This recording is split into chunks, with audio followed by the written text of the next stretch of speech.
So what do you see as the most like challenging part of all of this, and running I mean, I'm going to just say what it is, eco clothing, Yeah.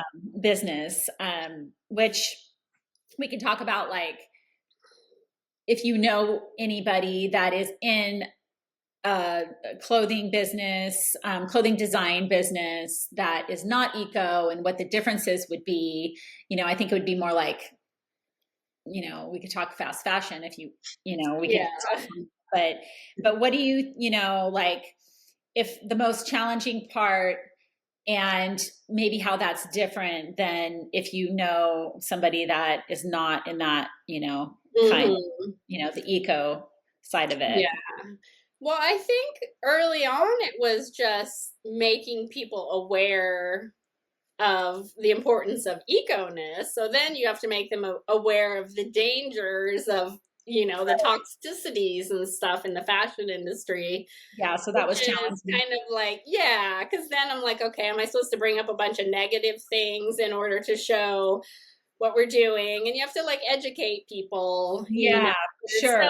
easy to just go to the mall and like shop and go, like it's everywhere, Yeah, so yeah, like is our stuff more expensive and why is that valuable?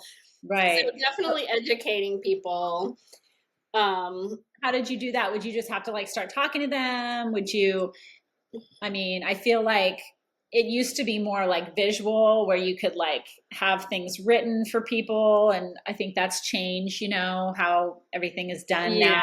And, Well, um, trying to do some blogging and yeah, just talking to people. I mean, I started my business by selling at Saturday market, festivals, and stuff like that. So you really had an opportunity to communicate with people. yeah, Um, Now the whole eco consciousness is definitely up, but it's kind of switched too because now the big companies realize the eco appeal. So that could be a good thing, but they're not necessarily becoming more eco. They're just looking more eco and so yeah. acting more eco, Like greenwashing. Yeah, yeah. Greenwashing. Yeah, there's more like, even with the hemp, which is, in my opinion, still like the superior fiber. Mhm. But they're starting to make hemp viscose and stuff where it's actually like a rayon made from hemp pulp.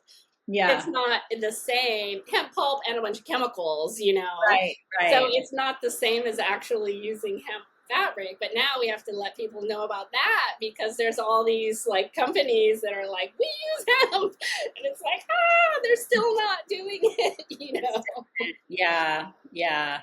So now there's more kind of competition on that level of companies that are not really that eco, but they're Right, putting themselves out right. there as if they are. So Yeah, yeah, I remember that. And then it's like they try to say, oh, well, if it's a closed loop cycle, then it's fine. But it's like, yeah, okay, yeah, maybe that's better, but then still like what's happening in the end of that. And yeah. yeah. Yeah.